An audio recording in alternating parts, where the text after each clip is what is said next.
In today's video, we're diving into wound healing behavior in Project Zomboid by running a test to determine whether infected wounds heal slower than sterile wounds, and the results were not what I'd hoped for.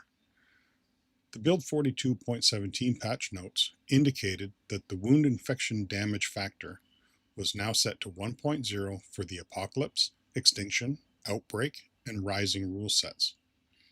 Wounds were no longer supposed to be a minor annoyance, but require actual tending because infections would cause damage. It was supposed to make disinfecting your wounds and keeping clean bandages on them necessary. Through my own gameplay, I've not actually seen any infections cause any issues at all. So let's put it to the test for Build 42.19. To make this as controlled as possible, I set up a strict testing environment, a clean character with no clothing except shoes. A deep wound was applied to the upper torso. All needs were set to 0. Calories were set just below 1600, and the macronutrients were set to maximum negative to avoid managing them during the test. Then I exited the game. I made a backup of the save file so the test could be repeated using the same exact wound. During the testing, hunger, thirst, fatigue, and boredom were continuously reset. I didn't want them to trigger any moodles or become any kind of factor in the test. Calories were periodically topped up to stay between 0 and 1600. I chose 1600 because back in Build 41, 1600 was the calorie count where you started to get the up arrow and started gaining weight.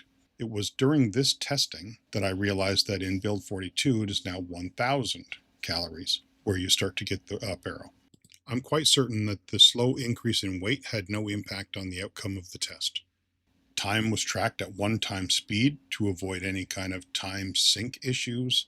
If I had to reapply disinfectant to the wound during the test, I didn't want to come from a fast time to a slow time because I was measuring the actual number of frames that it takes to heal the wound. So test number 1 was the treated wound. As soon as the test started, I disinfected the wound and stitched it up.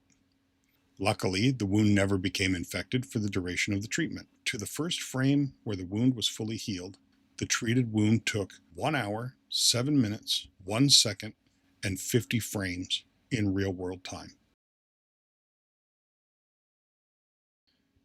In test 2, the wound was infected and untreated.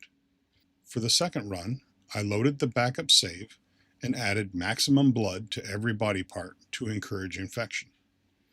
After a couple of minutes with no infection, I manually infected the wound. From stitching to fully healed, the untreated wound took 1 hour, 5 minutes, 37 seconds, and 56 frames in real-world time. The untreated, infected wound healed almost 1.5 minutes faster than the disinfected wound. Yep, you heard me right. It is faster. I have no explanation to why it would be faster. I did not have to reapply any kind of disinfectant or clean bandages to the treated wound. In fact, because it's stitching, there were no bandages to get dirty, so we eliminated that variable. I ran the tests at the default wound infection damage factor of 1.0, but there was still no ill effect from the infected wound. Health stayed at a constant 100. As one final test, I increased the wound infection damage factor to 10, and I ran the simulation again. Again, no damage was taken from the infected wound. I would conclude that taking damage from infected wounds is not currently working as intended. Hopefully someday this will get fixed and add that additional level of complexity to the wound system. So is disinfecting worth the effort? I say no.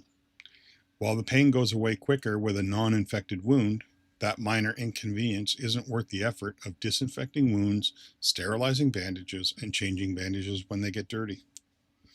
Just slap a bloody rag with a mud poultice on that wound and get on with surviving. I do have bonus material regarding other medical treatments. The first extra testing I did was stitching up deep wounds. It turns out that whether you use forceps with suture needles only, or a needle and thread, the amount of pain suturing your wound is reduced to the same amount. There's very small variation in the pain and stitch time.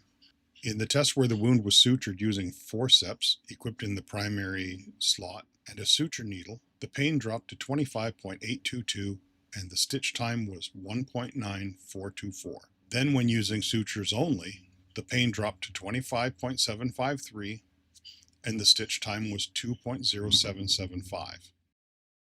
Finally, testing the needle and thread, the pain dropped to 25.68 and the stitch time was 2.1977. Once the stitch time elapses to 40, the sutures can be removed and the wound will be a scratch that can be healed with a bandage. The next test revealed whether removing embedded glass was more effective with forceps, tweezers, or your hand. Removing glass with forceps added an additional 30 points to pain upon removal. Removing glass with tweezers also added an additional 30 points to pain upon removal, while digging the glass out with your fingers accurately increased the amount of pain by 60 points. So it turns out that if you want to remove embedded glass from a wound with the least amount of pain, you would want to use either forceps or tweezers. With this information, what would I keep in my first aid kit? For bandages, I would keep the adhesive bandages because they weigh half the amount a normal bandage weighs, and they're plentiful enough that reusability isn't generally a necessity. The speed at which an adhesive bandage becomes dirty is irrelevant. Just leave it on dirty until the wound is healed. For stitching deep wounds, I would keep a needle and thread. That provides 10 sutures for the same weight as a single suture needle. For drugs, I would keep antidepressants, painkillers, sleeping pills, caffeine, and beta blockers in the early game. Panic subsides as time passes, so by month 4, beta blockers are no longer necessary.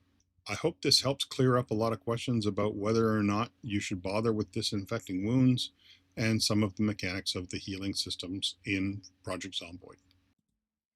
This is Beef Squatch. Thanks for watching. If this tutorial helped you master another Zomboid mechanic, hit like and subscribe for more breakdowns.